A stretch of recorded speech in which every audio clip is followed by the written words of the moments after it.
घर के बेसिक सामानों से बनाइए बहुत ही खस्तेदार लच्छेदार मठरी की रेसिपी। जिसको कुकिंग ना भी आता हो वो भी इस मठरी को बनाकर आराम से खा सकता है। तो स्वागत है आप सभी को मेरे चैनल पे।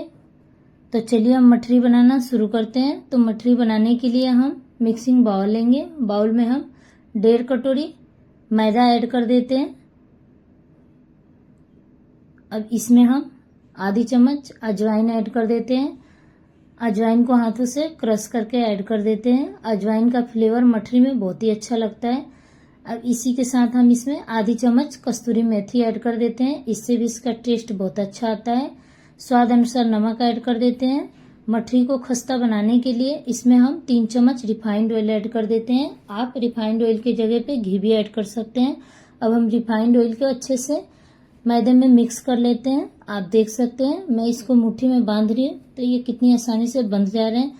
अब इसमें हम थोड़ा थोड़ा पानी ऐड करके इसका हम आटा लगा लेते हैं। तो इसका हमें गीला आटा नहीं लगाना है, इसका हम टाइट आटा लगाकर रेडी करेंगे। तो इस तरीके से हम आटा को लगा लेते हैं। तो मैंने आटे को लगा लिया है। अब इसको हम सूती कपड़े से ढककर साइड में रख देते हैं। अब एक हम कोई बर्तन लेंगे, इसमें हम 2 चम्मच मैदा ऐड कर देते हैं। इसमें हम 2 चम्मच रिफाइंड ऑयल ऐड कर देते हैं। अब इसको हम चम्मच से अच्छे से मिक्स कर लेते हैं। तो इसको साटा बोलते हैं। साटा को हम साइड में रख देते हैं। अब हम आटा को चेक कर लेते हैं। तो हम आटे में से 3 भागों में डिवाइड कर लेते हैं। तो मैंने आटे को 3 भागों में डिवाइड कर लिया है। अब हम एक लोई को लेंगे और इस तरीके से हम चॉपर बोर्ड पे रखकर या फिर हाथों से इसे हम मसलते हुए इसके चिकना करते हुए इसकी हम लोई बना लेते हैं। तो मैंने इसकी लोई बना लिया है। अब इसको हम बेल लेते हैं। तो इसको हम जैसे रोटी बेलते हैं वैसे ही हम इसको बेल लेंगे। तो हमें ना इसको ज़्यादा पतला बेलना है और ना ही ज़्यादा मोटा बेलना है। मीडियम साइज के बेल कर रेडी कर लेना है। अब जो हमने साटा बनाकर रखे थे हम साटा को इस तरीके से इसके ऊपर हम हाथों के सहायता से लगा देते हैं। अब इसको हम इस तरीके से टाइट मोड़ते हुए हम इसको रोल के शेप देते हुए हम इसको मोड़ लेते हैं। थोड़ा सा इसको हम अच्छे से इस तरीके से हम फैलाते हुए इसको मोड़ लेते हैं जिससे कि ये थोड़ा सा बड़ा हो जाए। अब इसको हम चाकू के सहायता से इस तरीके से हम छोटे छोटे पीसेस में इसको कट कर लेते हैं। तो आप मठरी जिस हिसाब से छोटी बड़ी बनाना चाहते हैं आप उस हिसाब से इसमें से पीसेस कट कर सकते हैं।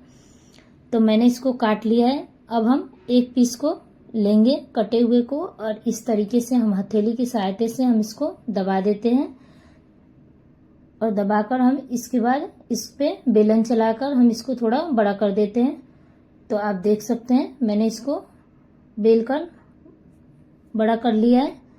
तो मैंने 3 मठरी को बनाकर रेडी कर लिया है। आप चाहे तो मठरी को गोल भी बना सकते हैं। तो मैंने सारे मठरी को बनाकर रेडी कर लिया है। अब चलते हैं हम इसको फ्राई कर लेते हैं। तो मठरी को फ्राई करने के लिए मैंने मीडियम फ्लेम पे ऑयल को पहले से गर्म कर लिया है। गैस का फ्लेम हम मीडियम ही रखेंगे। ऑयल में जितना जगह है उतना हम मठरी को ऐड कर देंगे और मठरी को एक तरफ से सिकने दीजिएगा। जब ये हल्के से सिक जाएगा तो ये तेल में खुद ही नाचने कूदने लग जाएंगे। उसके बाद हम इसको इस तरीके से बराबर अलटते पलटते हुए इसको हम ब्राउन होने तक मठरी को अच्छे से फ्राई कर लेते हैं। तो मैंने मठरी को अच्छे से फ्राई कर लिया है। अब इसको हम प्लेट में निकाल लेते हैं। बचे हुए भी मठरी को हम इसी तरीके से फ्राई करके रेडी कर लेते हैं। सारे मठरी को फ्राई करके मैंने रेडी कर लिया है। मैं आप लोगों को तोड़कर दिखाती हूँ। आप देख सकते हैं कितनी खस्ती मठरी बनी है। तो इसे आप बनाकर स्टोर कर रखकर आराम से चाय के साथ खा सकते हैं या फिर वैसे भी।